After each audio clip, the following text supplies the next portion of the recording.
Coach McKenna here, and as usual, it's a great day to be Irish. And wow, I am all fired up. We're having a great week. I mean, it's fall, but it's like summertime out there. And everybody's just flying around. Fall sports are doing good.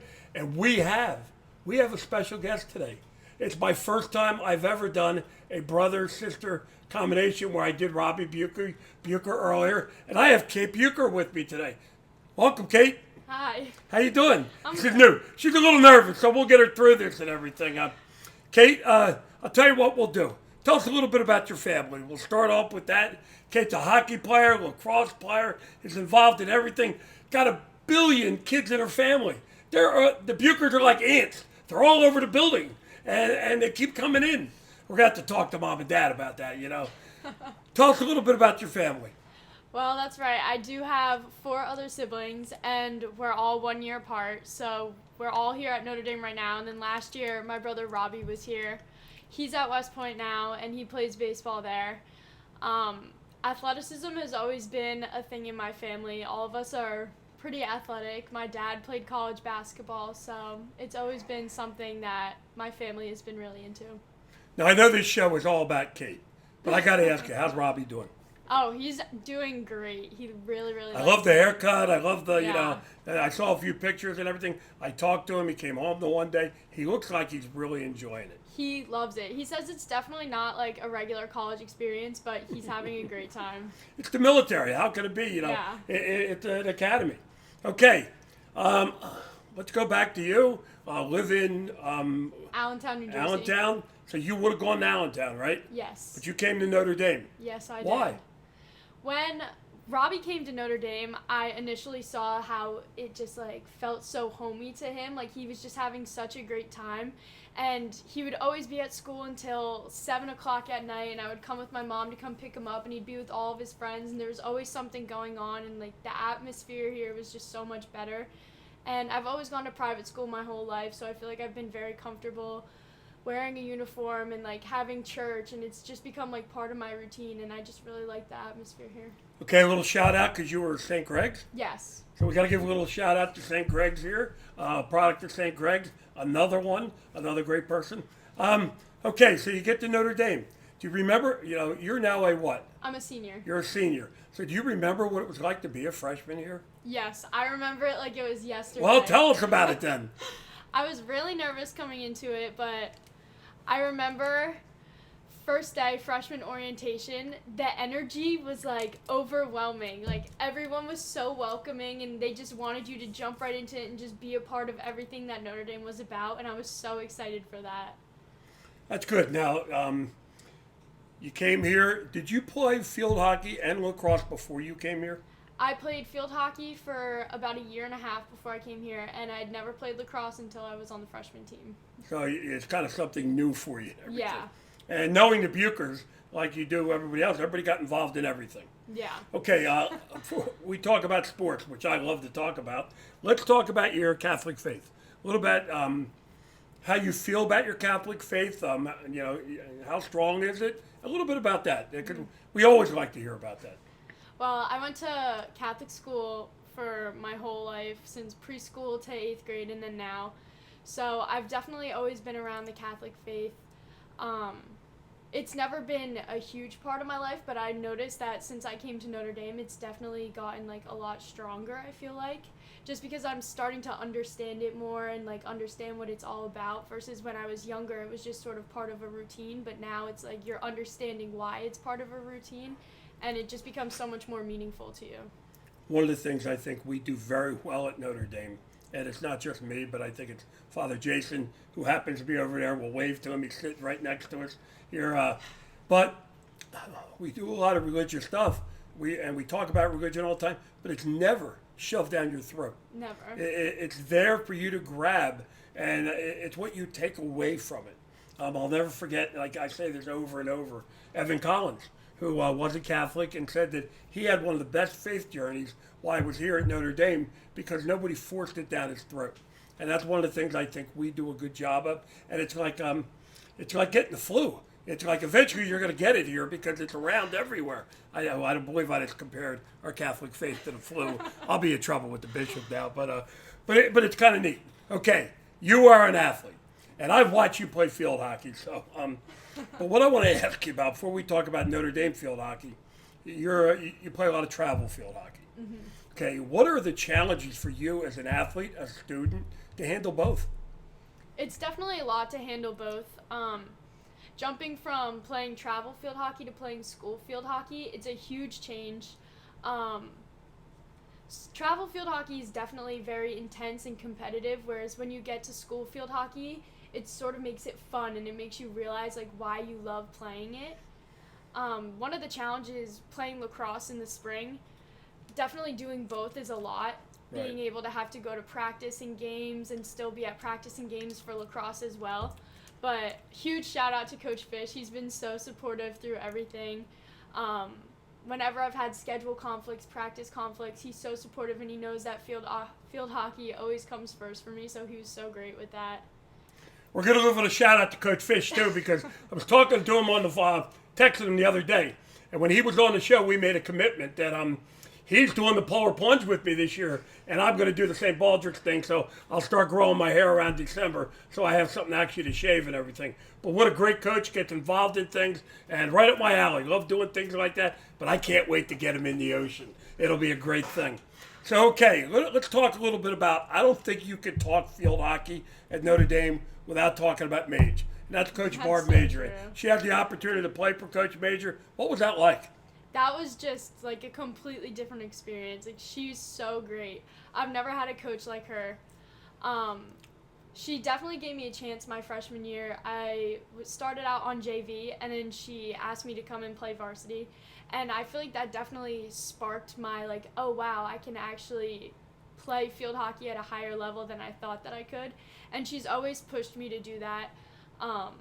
She was never the type of coach that was running up and down the sideline, like yelling at you what to do, you know, like. When you get to our age, we can't run that much up and down the sideline, you know. But it was like her expectations sort of pushed you to do better. It wasn't her words and her yelling at you, but the expectations you had. You never wanted to disappoint her because she always did so much for you as a coach. It's funny you say that because the picture you pointed to my youngest daughter, Lindsay. Lindsay played for her. Oh, really? Here, she played softball here, and she played field hockey. And she always said about Mage, it was like having another mother. Mm-hmm. And somebody who loved you, cared about you, and you knew it. So when she was a little hard on you, you took it because you knew she had all that love in her heart and everything. You never could disappoint her. Like, no. It would have killed me if I let her down. And, okay, so she retires. You got a new coach. How's it going with Coach Harris? Coach Harris is doing a great job. She definitely is starting to, like, pick up practices a little bit more and, like, making it, like, more intense and, like, definitely picking up the level of play that we're starting to practice at. And I think that that's great for the team. A lot of girls on the team have really been, like, growing, improving, and I feel like the team has never been closer than it is now. So and I like that. And I got to give a shout out to the team because right as we do this interview in about 10 more minutes, we're having a team Bible study with the field hockey team. And that's the first for you guys. So I'm really proud of that and everything. In field hockey, I don't understand it. I mean, when my daughter played it, my other daughter played it, I really think the way field hockey goes, the official just every 20 seconds blows the whistle, and everybody goes back and forth all the time. I have yet to figure the game out. But you have, and you're very good at it. What's the key to being a real good field hockey player? Honestly, it's just being committed to the game, like trying to get better and always practicing and sticking to it. Like, the countless times that my dad has dragged me out to one of the fields and made me practice when I don't want to and I'm not feeling it, like, that is definitely the things that have made me excel. Like, just pushing through it and always practicing and getting better even when you don't want to, because it all pays off in the long run. I used to always hear a Mage yelling, "Get that stick down! Get that stick down!" And it was great. I guess you got to keep the stick down. But I guess lacrosse and field hockey kind of goes because there's both stick work. There's both hand-eye coordination and things like that. So how about lacrosse? How do you like that? I love lacrosse just because it's fun and it was super new to me when I first started playing. The sport is so much fun to play just because it's something different from playing field hockey all year round. But one of the main reasons why I'm still playing lacrosse is because of the team. Like, I love the team so much and I love the coaches so much, and it just makes it like such a great experience and something that you want to be a part of. It's one of the things that, we've talked about this, the 23rd show, and it keeps coming up, but it's like a family here. And it's like, you're right. like disappoint me, you'd be like disappoint your mother. You know, like disappoint your other teammates by not giving everything you have. It's like disappoint your brothers and sisters. And that's kind of neat. I think that goes into why we're successful here. Okay, we all know you're a great athlete. We all know that. And you're bubbly and full of energy. How do you take that into the classroom? Into the classroom, I'm definitely one of those students that is always raising their hand and like wants to participate. I think that it's definitely hard to like push through it when you're tired and stuff, but I think that schoolwork is super important, and I've always tried to get good grades and stuff, and that's always been an expectation at my house that you have to get good grades and you have to work hard. Like, even though working hard at sports is an expectation, so is getting good grades. So it's like you never want to disappoint.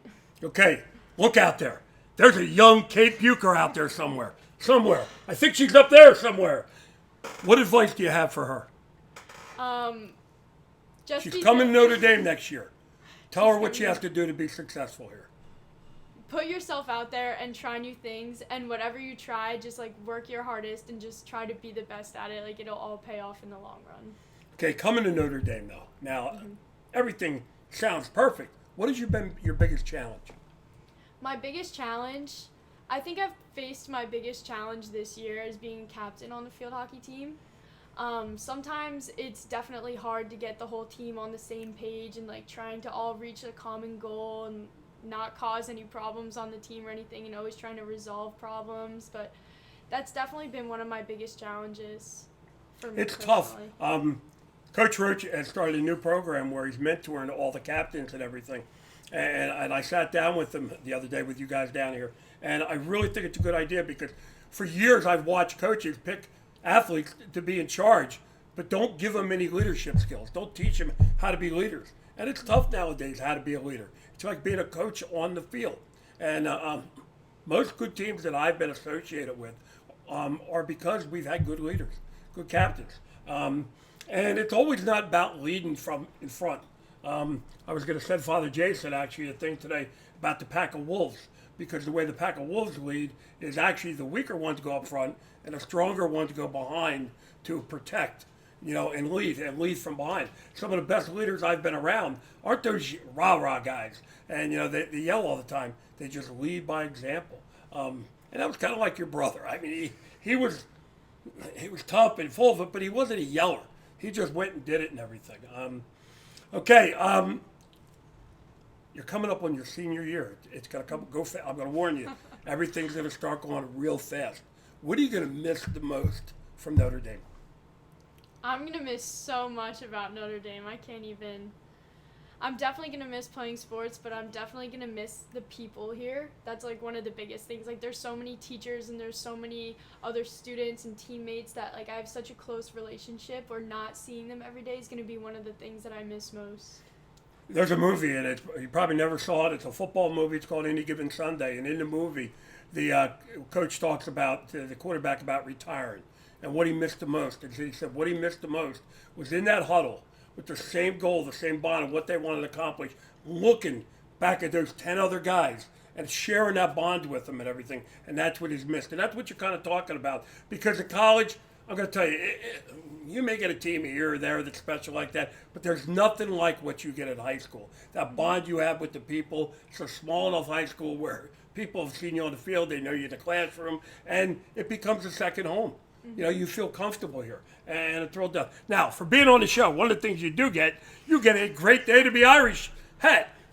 In fact, I got your father to pick his up. You get a hat. You'll have a hat that nobody else will have because you came on the show.